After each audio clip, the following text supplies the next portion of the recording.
Yeah. BANTERVERSE. Say it real, say it loud.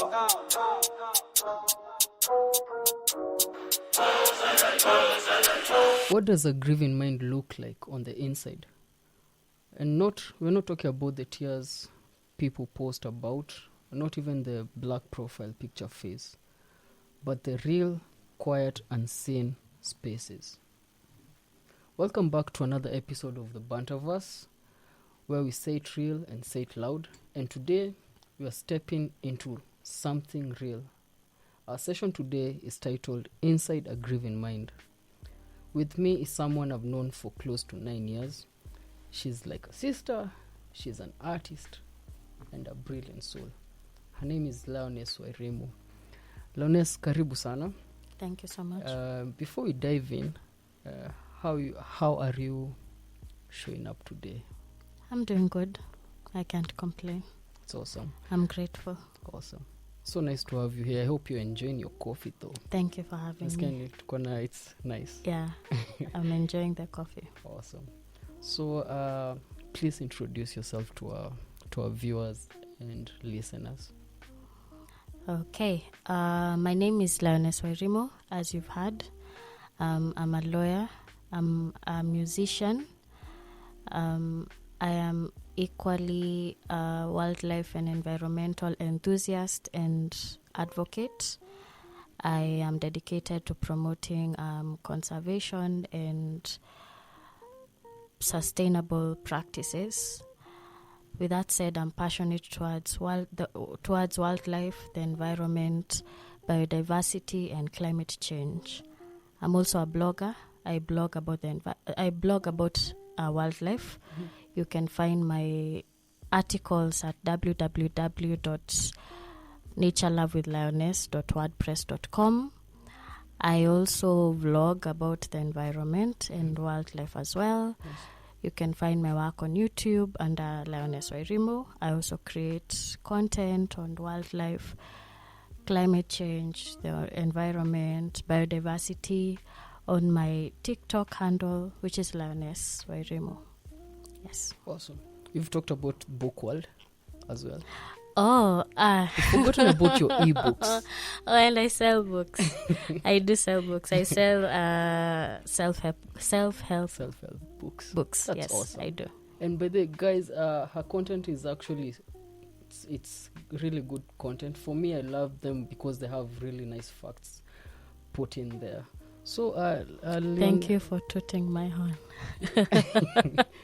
Thank you, though. Thank you. So, for the first time, someone I know I'm open to topics and all that, but for the first time, I've gotten someone who actually asked me to have a topic with, and you happen to be the person. And the reason why I oblige is because most of the times people who want to share their story, they're never given a chance to express it as they want it to be expressed or put out there. So why this topic? Interesting. Why this topic? Yes. I've come to... Okay, it's something I'm going through. Mm-hmm. I'm currently going through. Yes. Yeah. I lost my mom towards the early months of this year. Mm-hmm.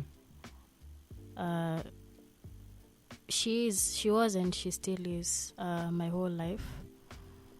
And I feel it paramount to talk about it.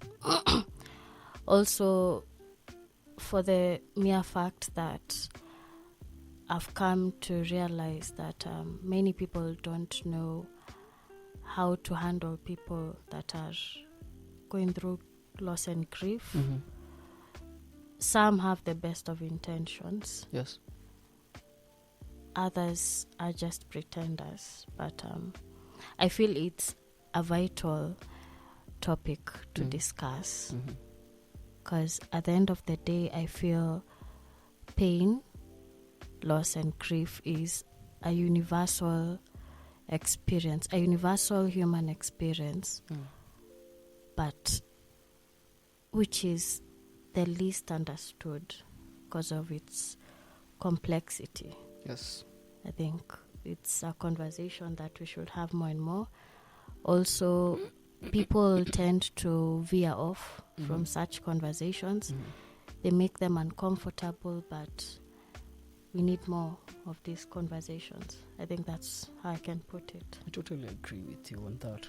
And that leads me to ask, do you feel that as a society we have a very textbook or what I would call a surface idea of what grief is? Yeah, we do.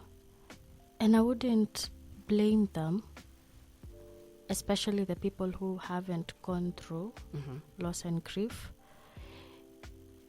Loss and grief is just those things you have to go through to understand. No matter how much you love someone and you haven't gone through that, you can't understand. What is grief like from your own perspective? Generally, or yes, like how would you describe grief, like in general, like how would you describe it, since you're walking the journey? Okay, something it's out of lived experience. How would you describe it?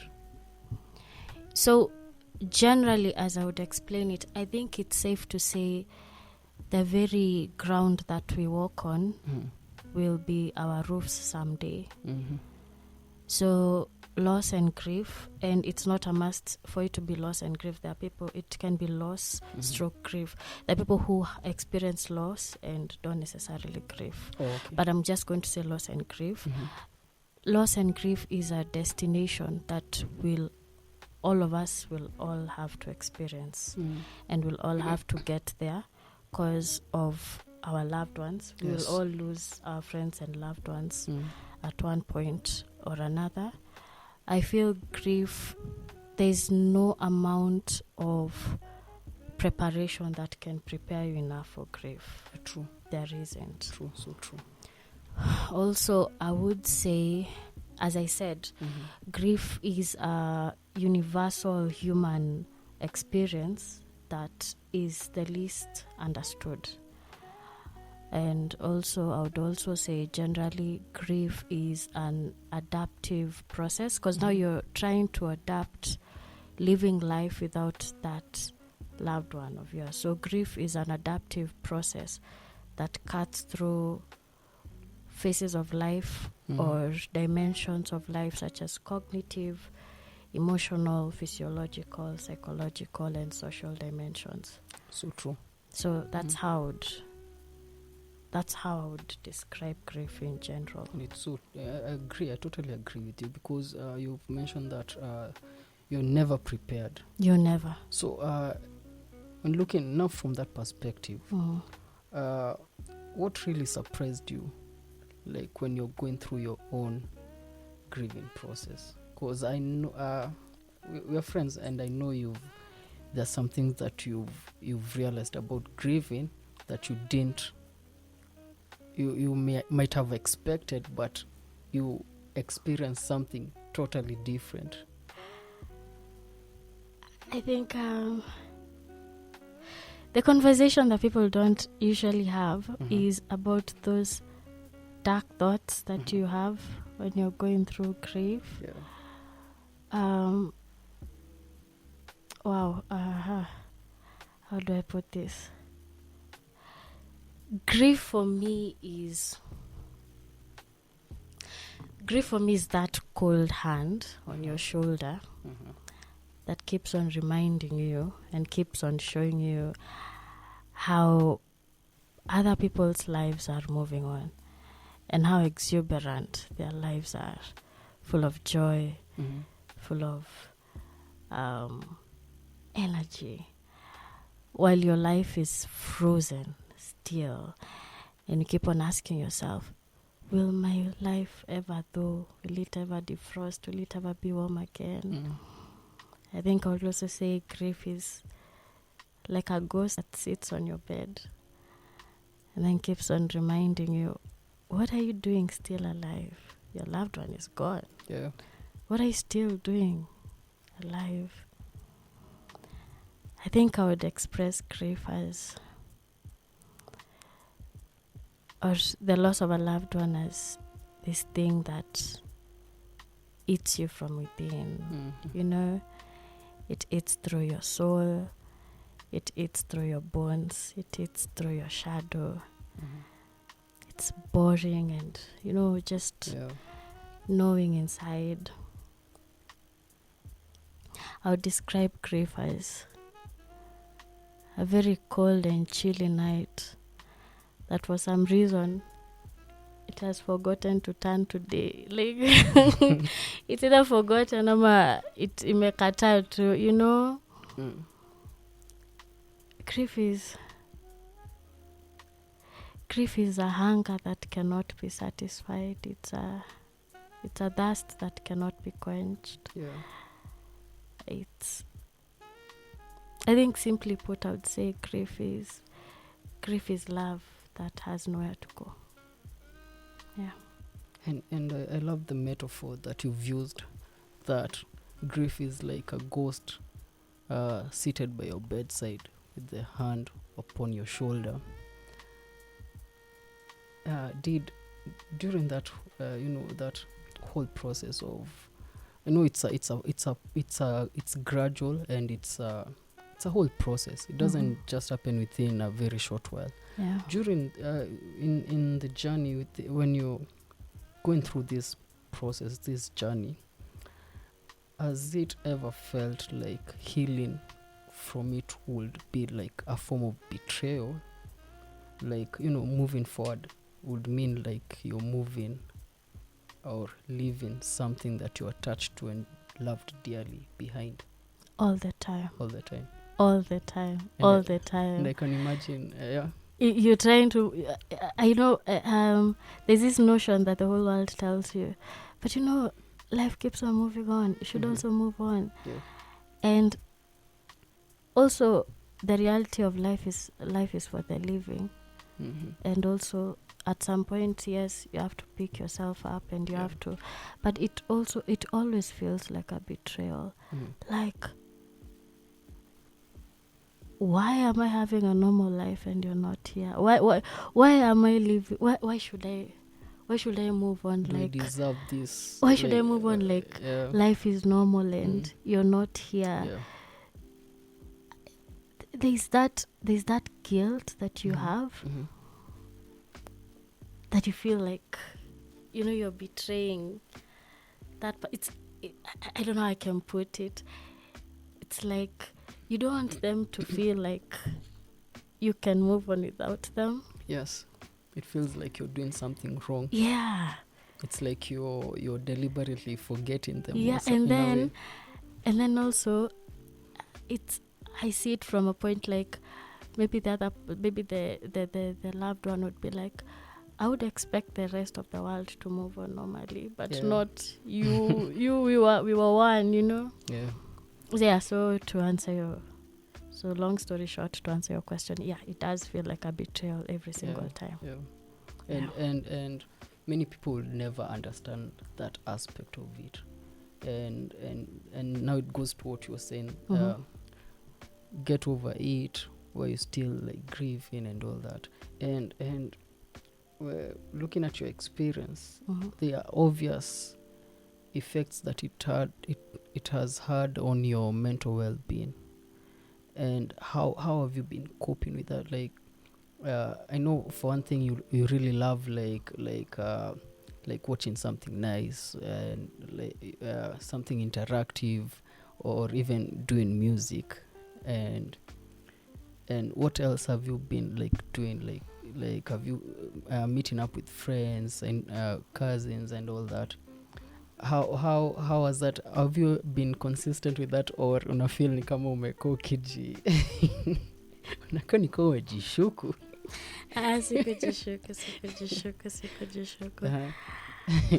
Sikujishuku. It's cause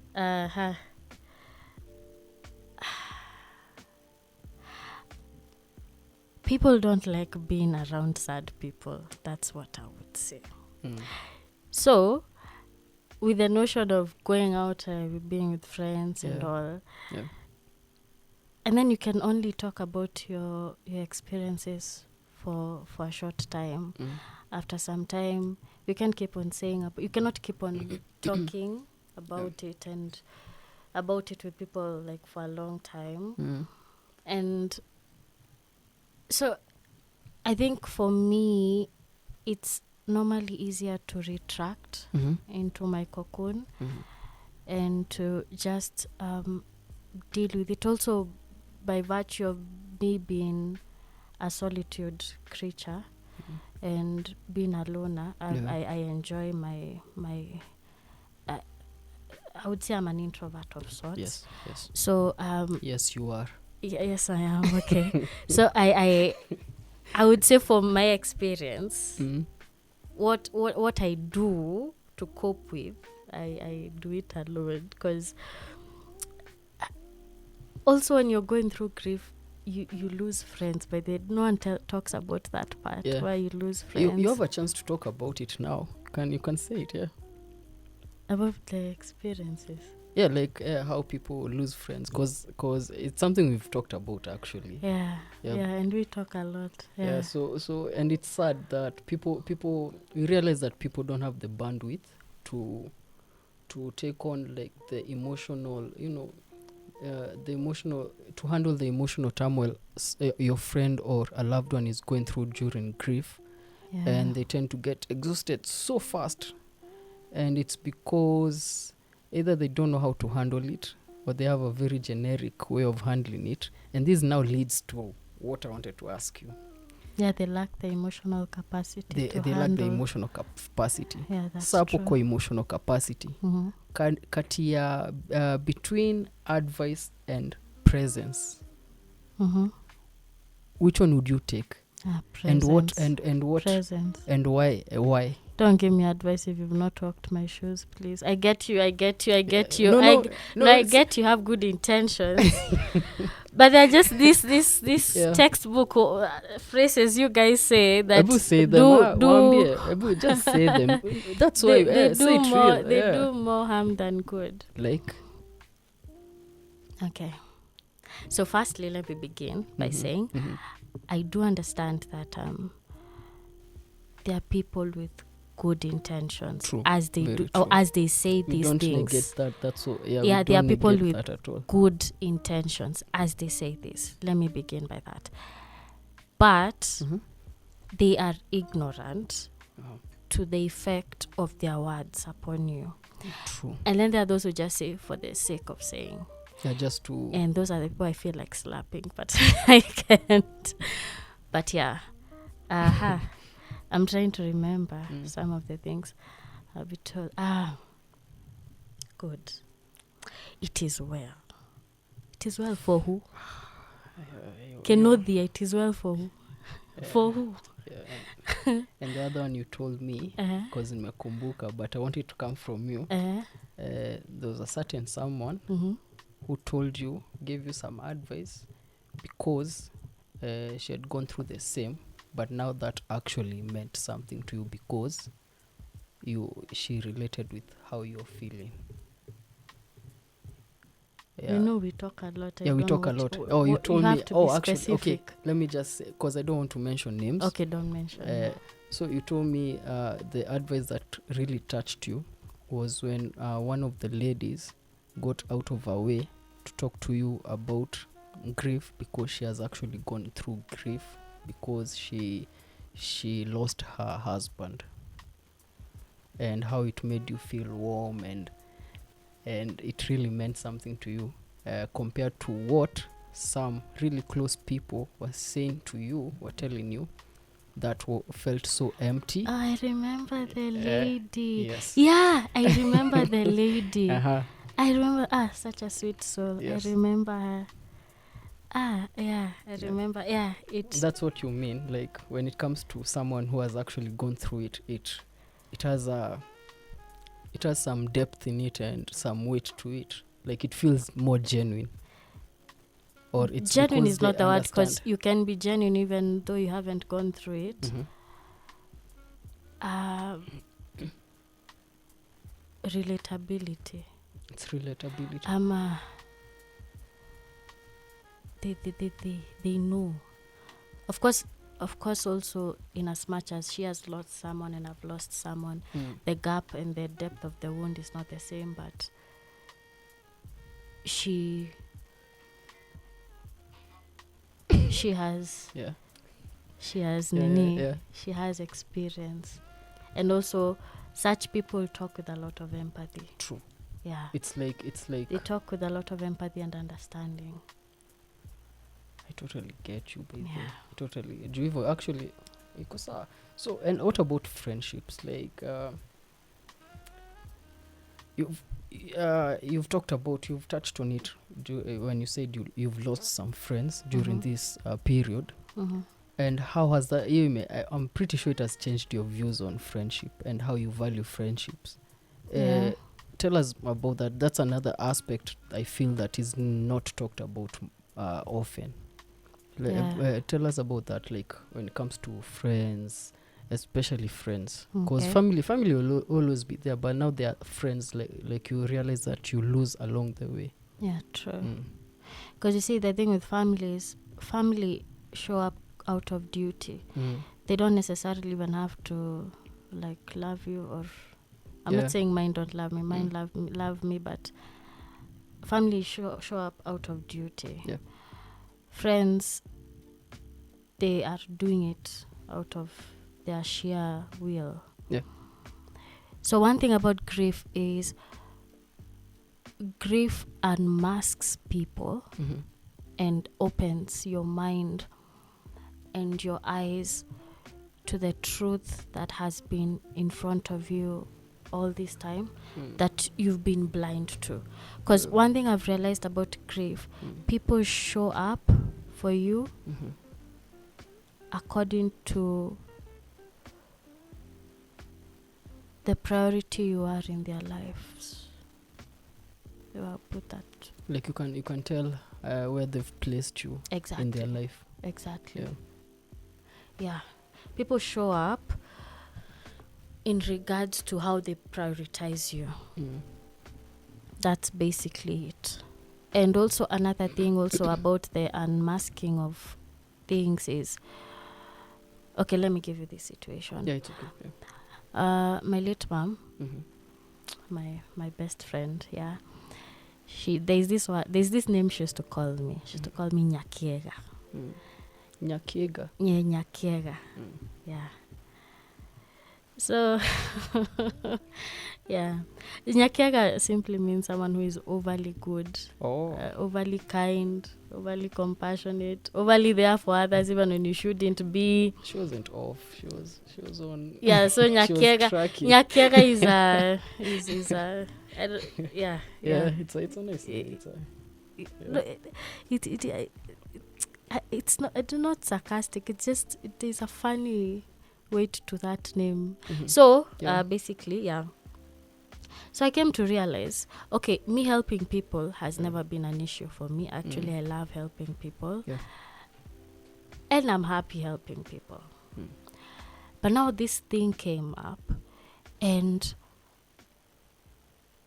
people would still come to me for help in various forms, whether monetary wise or other various forms. And the minute I would say I'm not in a position to, it's like some of them were so entitled.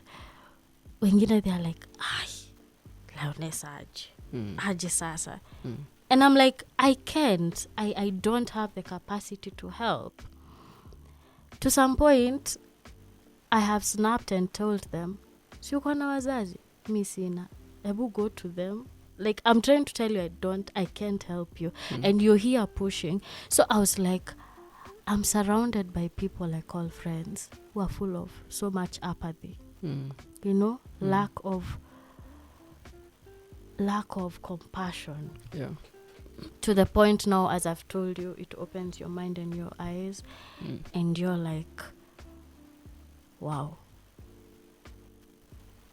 this was a beneficial relationship. You're my friend because you benefit from it. You know, not because of genuine standing point. Yeah, it's all because it means something to you. Yeah. It's convenient. Yeah. When it's not convenient, I take a hiatus. Yeah. And I've realized that Yeah. there are very many people around me, and I would swear they're my friends. I would swear. But they're only there for convenience. Yeah. You know? And also another thing with grief is that it also unveils the bad habits that, in as much as it unveils bad habits and behavior that others have, it also shows you what even hata wewe zenye uko nazo. Yeah, true. Like, I came to learn there are places I have weak boundaries. Like, not even now telling you, like, I don't have the capacity to. I am feeling weird. Why should I be feeling weird to tell you I don't have the capacity? I'm not lying to you. I don't have the capacity to. But I'm feeling weird. That's a lack of boundary there that I didn't know I didn't have. And you should be able to articulate it. I didn't know that I didn't have. Without being made to feel any kind of guilt. Yeah, exactly. You see, so it unveils and it unmasks a lot. I'm going to ask you a very, let me say, cliche question. If you could speak to your past self at the start of your journey, what would you say? Because as we wind up,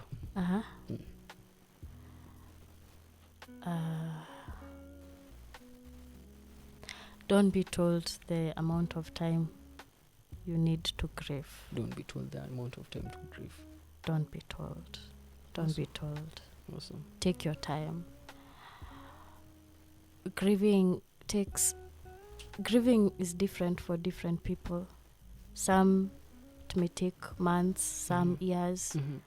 Take as much time as you need. You don't need to be strong for anyone. Be strong for who? Don't. Yeah. If you want to break down, if you want to cry. If you feel like enjoying that bowl of Indomie every day, do it. Yeah. If it makes you feel happy, just do it. I'll also tell myself, you see how we are told about the arrangement of the stages of grief, the denial, anger, bargain, depression, acceptance. It's not linear. Grief just has a way of playing with the emotions. You can go from denial to bargain to acceptance to anger to yani, grief just plays with your emotions like how men play with the ball on a football pitch. Oh yeah. Ama vile watu wanachezeana huku nje, like just grief will just play with your emotions, and you can feel all 5 emotions in a span of a minute. So it's okay. Thank you so much, Lioness. Thank you for opening this space with me. We know grief is heavy, but conversations like this, they remind us that we don't have to walk it alone. To everyone listening, however your heart is today, remember, however grief shows up, you're allowed to feel it and to take your time, as Lioness has told us, and to heal on your own pace. This has been Inside a Grieving Mind with our beautiful guest, Lioness Wairimu. You flatter me so much. K what? Yes. And take a breath, drink some water, hold someone close, or hold yourself gently tonight. Until next time, keep the conversation human, and remember to say it loud and say it real. Yeah. BANTERVERSE. Say it real, say it loud.